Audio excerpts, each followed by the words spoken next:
Welcome back to Singapore Tonight, and thanks for staying with us.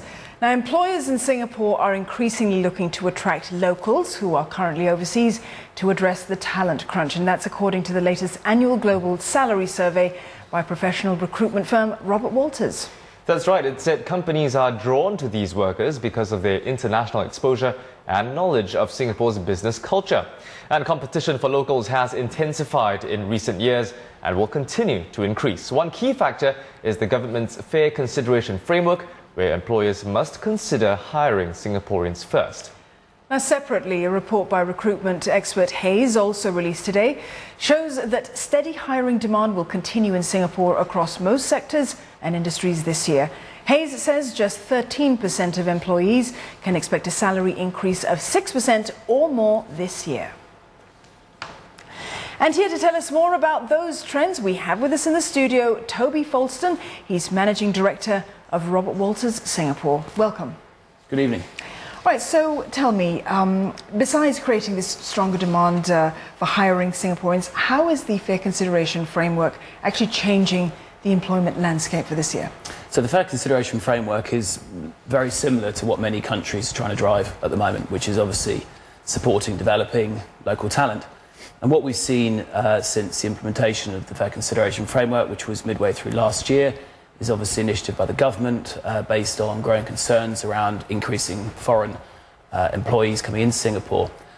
We've seen a lot more focus from our clients on hiring local talent, both domestic Singaporean talent and also overseas returning Singaporeans. If I look at the job numbers that we have worked with over the last 12 months, we've seen a 39% increase in job volumes 2014 versus 2013. Now, that number's slightly distorted because actually what we're experiencing is a lot of our clients are waiting until they can secure and find the right local talent to fill that vacancy. Having said that, the fair consideration is not saying that we cannot hire foreign talent. Obviously, it's saying we must fairly consider local talent, and we're seeing areas, particularly areas within corporate governance, where there is still quite a strong demand for foreign overseas talent where they can't find that skill necessarily in Singapore. So, Toby, just picking up on that sector where you said corporate governance, are there any other sectors where demand for Singaporeans is perhaps higher than others? There are. I mean, corporate governance, so namely compliance, risk, internal audit, are the hotspots at the moment and have been for the last 12 months, and we think that will continue with obviously MAS regulations focused on financial crime and anti-money laundering. We're seeing increasing opportunities within the digital space. And obviously online content, social media is gathering more and more pace. And if you look at some other parts of the world, the UK, Australia, that's a huge part of their market space, that digital space. And we're certainly seeing demand in that area in Singapore as well. Right, so Toby, you know, what factors might actually attract Singaporeans to return home to work then?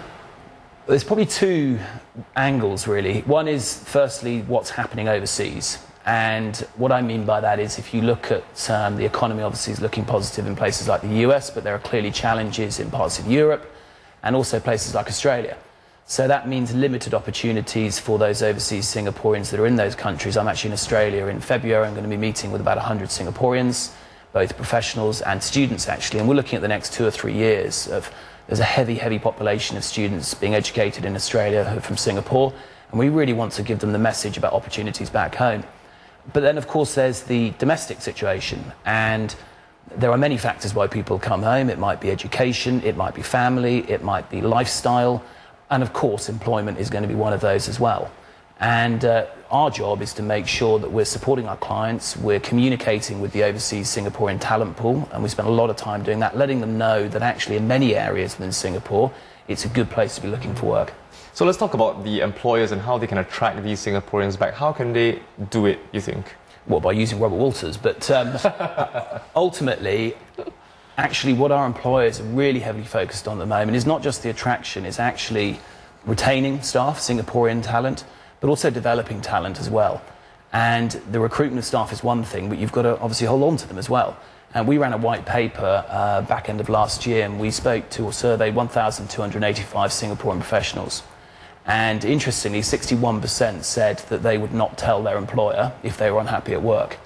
So therein lies a challenge for employers. They've got to understand what is motivating staff, how they can develop their staff, how they can retain their staff, And interestingly, the biggest single reason why Singaporeans leave their jobs is from lack of growth at the company. Right. Second reason is they felt underpaid. Third reason is they felt undervalued.